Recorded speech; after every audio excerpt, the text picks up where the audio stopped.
Welcome to the channel, guys. I'm Crystal. I'm the owner here at Rockwell Kennels. I'm going to do a quick video today about some of my favorite dog equipment. I get a lot of questions about what specific tools to use for dogs. I'm not saying I'm an expert by any means, but I have walked hundreds of dogs at this point, so I've kind of seen what works and what doesn't. Not all of these things will work for your dog, so you do what is best for your dog and yourself, and maybe my information can help you a little bit. I have some helpers here in the floor, so you might hear some noises. All right, first thing I'm going to start with is just a simple flat collar. And when you hear the word flat collar, it's just a regular collar. So like this is just a regular flat collar. The only thing I ever use flat collars for is just simply keeping tags on the dog. There are different kinds of collars. If you prefer to use a flat collar, just regular collar, I would say the best kind is not going to be this kind of buckle because it has a plastic element and they can break. Especially if you have a big dog who is a crazy puller, I don't trust these. So I prefer the actual like belt buckle kind of collars. It's a little more foolproof. So then the only thing you're dealing with is metal, and that's not going to break quite as easily. Now, like I said, I only use those kind of collars as just simply holding a pair of tags, mostly because the majority of my customers will put their collars on their dogs too loose to the point where they slip off. It's a huge issue. I have so many dogs that come in with their collars so loose that it's like a necklace, and it's kind of pointless. So in that case, this is probably my favorite collar, favorite tool to use. There's two different styles. This is called the martingale. So you put this on, you adjust it to where it's not too tight, but fitting correctly. And then when you hook on, you hook here. Or if you're just simply trying to take your dog from one place to the other by their collar, you hold this part. So when you pull this, the collar tightens. And there is not a dog in the world that can wiggle out of a collar that tightens when it's pulled on. So this is a huge go-to. Then there is another style here that I use as well, and it's the same concept. You hook where it loosens here, and then they pull, it tightens, just kind of like a slip rope. The only difference is this has a stopping point. Like when those touch, it's not going to tighten any further. This one does not. This one just simply keeps tightening around the neck. So some people don't like this. I mean, it's not a huge deal. I mean, you're not going to choke the dog to death. But both of these are my go-tos, especially if I have a super nervous, fearful dog. Taking them on a walk can be a little stressful for me because if they're wearing a regular collar and they freak out, they can back out and throw that collar off, and then I would lose them. So I use these on pretty much every dog I have. And those collars, they come in lots of different sizes. This is the smallest size they make, I believe. I think this was like an extra small. This will fit like the tiniest of Chihuahuas. So I've only been able to use this on a couple of dogs because it's just so tiny. But they do go all the way up to a big giant one here for like fitting on a Great Dane or something.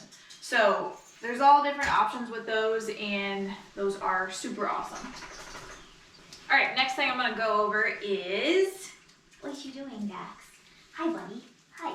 all right, so kind of coming off of the slip collars, this is like my go-to leash. It's just like those collars, it's just a slip.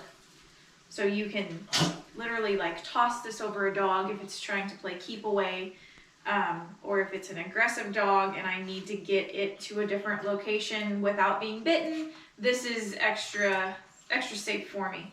So this just same thing. You just slip it over their head and it tightens. These do come in different thicknesses, I believe. Obviously this would not be good for tiny little dogs because it's just super stiff. Or if you have a dog that has a lot of extra loose skin, like the Basset Hounds and hounds in general. So these are good for those kind of dogs too. All right, now I'm gonna talk about my least favorite leash. I shouldn't say it's my least favorite. I actually love these. I love these for little dogs. I use them pretty much for all the little dogs because little dogs are not strong. These leashes can be extremely dangerous. There are warnings on the packaging when you buy them. If you're walking a very large dog, I shouldn't even say very large. If you're walking a dog that's like, I don't know, 40 pounds and up, these are just not safe. It says it right on the packaging. It's an easy way to get tangled, rope burn. You can break your dog's leg in these. It's really bad. I see them a lot. I see a ton of customers walking their ginormous dogs on a flex lead. And I'm just throwing it out there. I think it's a bad idea. But you do you. If you're comfortable doing that, that's fine. But also keep in mind, if you can't control your dog because they're super strong, the further away they get from you, the more control they have. So if you can hardly walk them right next to you, you cannot handle them when they're 20 feet away from you. They're gonna either rip this out of your hand or tangle you and fling you. It's just not safe. I would say it may be a slightly better option than the flexi leads for big dogs. I don't have one with me, but would probably just be a long line. It's like a heavier leash, and it's, you know, anywhere from 15 to 20 feet long. But then it's not going back and forth, and it's not super thin like that and gonna hurt you real bad. So maybe that is a better option if you really want to give your dog lots of room to run in an open area that's safe to do so. Maybe that would be a better option. All right, so I have two different brands of these. They're different sizes. These are head harnesses, gentle leaders. There's lots of different names for them. Head halty. I would say the sole purpose of these is for a dog who is ridiculously strong and you can't handle them. This is what these are for. Out of the over 300 dogs that I have, there's only one dog that I've put this on that I still can't handle. He's like a 120-pound Mastiff, so he's strong and he's almost bigger than me. So obviously I can't handle that. But 99% of the time you put one of these on a dog and you will be able to handle them much easier. I'm not saying they won't still pull, because some of them will, but this is like top of the line, give you the driver's seat, is a head harness. There is a specific method in conditioning your dog to be okay with one of these. Some dogs are just fine with it, some freak out. I did have one dog that completely panicked when I put it on her. She is a little mentally unstable, so it wasn't surprising, but she was like trying to rip her face off the second it touched her. It may not work for every single dog, but the ones that it does work on, it is a miracle. All right, harnesses. It's another one of those love-hate relationships, kind of with the same way I feel about the flex leads. A harness is fantastic for small dogs, especially the tiny toy breeds who have like trachea issues, that sort of thing. I use harnesses all the time on tiny dogs because it's just easier on their little necks. Some of them think that they are sled dogs and want to run like crazy, and then they hurt their necks, and this is how you fix that. This style here, the single clip at the back, is my favorite. I have found that there is another style that has, you know, the two loops here. So that would be, you know, head here, butt here, and then the legs go in the middle. These are good too for the little ones, but they are much easier for the dog to slip out. So if they start backing away from you, this kind of flips forward and can slip right over their elbows and then off. So these make me nervous. These are still a little nerve-wracking if they're not fitted correctly, but this will stay on way better than this kind. I see a ton of customers with large dogs that have a harness on, and they have zero leash manners. And the customer is coming in like this, being dragged across the driveway, parking lot. And it's just, I don't understand how they heard that that was helpful or who told them that. So unless your dog is like fully 100% leash trained, I don't see why the use of a harness is necessary, because it's hurting your arm and it's making you lose control of your dog, which puts your dog's in dangerous situations most of the time because they're going wherever they want. So there's other options besides having your arm ripped off with a harness. Okay, so this is the most controversial tool, I think.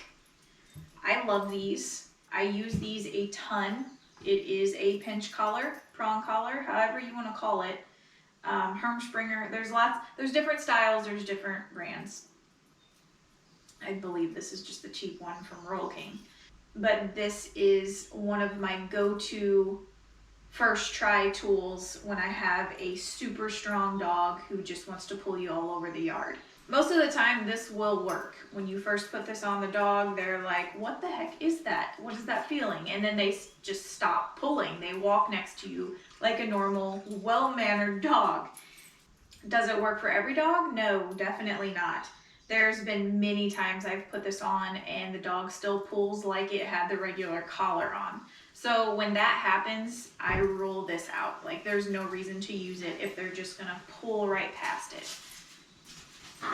So if you do have a dog that just ignores this completely, I would not recommend using it, because then they are just gonna hurt themselves because they have obviously a super high pain tolerance and don't care that it's on them. Another thing that I have noticed with this is the dogs will build a tolerance to it. I've had dogs for, several days at a time. We're having a play session right now, I think. To where they've never worn one of these, and I'll start using it. They'll do great the first 3-4 walks, and then 5 or 6 walks in, they're like, okay, yeah, I don't really care about that anymore. So if that's the case, then yes, again, I wouldn't use it if they're building a tolerance to it. Okay, now one of the most important things to consider with this and this is the fact that they have weak points, and if you don't put them on correctly, they could break or come apart. This is just a plastic buckle, so it's tiny and it could break. It's never happened to me, but it could. And these, if you don't put them together correctly, like if you're blindly just trying to put this on super fast on a crazy wild dog, you can miss, and then they're gonna come apart. So, super important, I do this on every dog that I use these on. I add a safety clip. So this goes on the leash. I just tied that in a knot. It goes on the leash, and then it goes on their flat collar, because I always use a secondary flat collar when using these as well. So if these were to pop off, you're still connected to your dog and you're not losing them. Especially if you have a aggressive dog or a reactive dog that just shouldn't be, willy-nilly running all over the streets. And you don't have to use anything fancy. Like before I got those safety clips, I was just using just a little cord, and then you can snap that in around your dog's collar and leash too. But I think that's about it for all of the tools. Those are my favorites. Those are my go-tos. I use them every single day. Again, use what works best for your dog. If things are not working for you, experiment. Find something that does, because there's always something that's going to work for you and your dog. There's lots of different factors, and every dog is different. So just find what works best for you. Hi. I will be leaving links to all of these products. Some of them are affiliate links, so if you click on them, buy them, I could get a percentage if you do it that way. Otherwise, there are a few other links that are just regular links, but I will try to get them all in there, and it'll be in the description of the video. So I hope this was super helpful, and if you have any questions, just feel free to leave them in the comments. Thanks for watching, guys.